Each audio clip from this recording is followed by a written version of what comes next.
Around the world, Canada is viewed as a progressive nation. This, despite that Canada ranks near the bottom in environmental taxes. Among the 35 member countries of the OECD, only the US and Mexico had lower environmental taxes than Canada did in 2014. But now Justin Trudeau's Liberal government is looking to address that in what they call the Greenhouse Gas Pollution Pricing Act. Now, while Alberta, BC, Ontario, and Quebec already have some form of carbon pricing plan in place, this plan is meant for provinces that don't already have some form of carbon pricing. Now, HuffPost here breaks down some of the details. The plan includes a charge on consumer fossil fuels, such as gasoline, diesel, propane, and natural gas, and a different output-based pricing system for big industrial facilities, such as petroleum refineries, chemical plants, and cement production facilities, which pollute a lot. Now, the cost to the consumer will vary depending on your energy source and how much you use. So, starting this year, there's a $10 per ton carbon price, which amounts to about 2.3 cents per liter of gasoline. Now, that doesn't mean that you are directly paying 2.3 more cents per liter of gas. It's just a general idea to give you a sense of how it may affect people. But ultimately, the market will decide how much you will actually pay. But there is expected to be somewhat of an increase of the cost of fossil fuels, as it's a way to try and wean people off using fossil fuels. Now, when it comes to big business, the plan is a little different. Big polluters won't be charged according to the fuels they purchase, but will pay a carbon tax if their emissions are above a certain industry average intensity-based target. Right now, that target is scheduled to be 70% of the national average of the sector's emissions per unit of production. Facilities that perform 30% better than their national industry average would be allowed to sell credits to facilities that exceed their carbon limits. Okay, so if you're a little lost here, I get it. This stuff is complicated, but the part of this that I want you to focus on is the per unit intensity-based target. This is one of the aspects that environmentalists aren't happy about. So the Toronto Star editorial board breaks this down. This sort of per unit intensity-based policy, now in place in Alberta, is much preferred by industry because it allows them to continue to increase overall emissions without being penalized, as long as they emit efficiently. Environmentalists rightly point out that, given the challenge, a carbon price that does little to discourage a rise in overall emissions is just not good enough.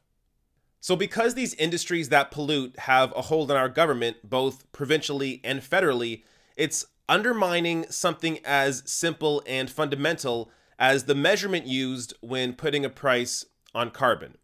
Now, here's what Liberal MP Catherine McKenna, the Minister of Environment and Climate Change, had to say about this.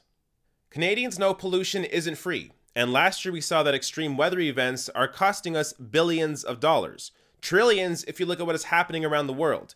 And we know a price on pollution is the best way to fight climate change and also get clean innovation. But of course, competitiveness is a key part of it. Of course, competitiveness is a key part of it. Why, of course. This is the future of the planet versus the short-term profits of a few key players that are polluting our environment. Why are the polluters' interests, the money they're making, just as important as the future of humanity? So this is the neoliberal strategy. Pretend you're doing good and you're actually answering to progressives, when in reality, you are answering to big business. Now, here's more on that. In a press release, the Liberal government said its plan would limit the impact of the carbon tax on the international competitiveness of industrial polluters and minimize the risk that these businesses would leave Canada for countries that don't have a carbon price. Okay, so you think these large companies, these massive polluters, after all they've invested in Canada, are now just going to get up and leave? Most of them already have business internationally. And if they do leave Canada, good. Get out of my country. Why do we keep giving into this dying industry so that they continue raping our land to make an extra buck? It doesn't make any sense. And on top of that, this plan doesn't even address electricity production. The proposal seems to exempt electricity production, ignoring the significant environmental impact, and it troublingly grants a one-year reprieve to non-compliant provinces. Though the floor price nominally takes effect this year, Ottawa won't intervene to impose it until next year. So while this was supposed to be rolled out this year, these rules don't even apply to provinces until 2019. And on top of that, there is no price on electricity production, which accounted for about 11% of greenhouse gas emissions in 2015, mostly made up of coal and natural gas. So now, Green Party leader Elizabeth May tends to be the level-headed voice of reason in this discussion, and here's what she had to say about this plan.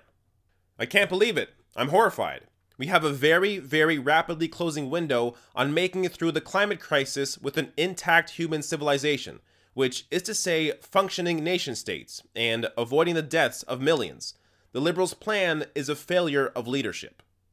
We're at the point now where the neoliberal plan of incremental change is simply not good enough. And that's what this plan is. So, is it better than having no price on carbon at all? Yeah, of course. But Trudeau claimed that he wanted Canada to be a leader on climate change. And in that sense, this plan is a joke.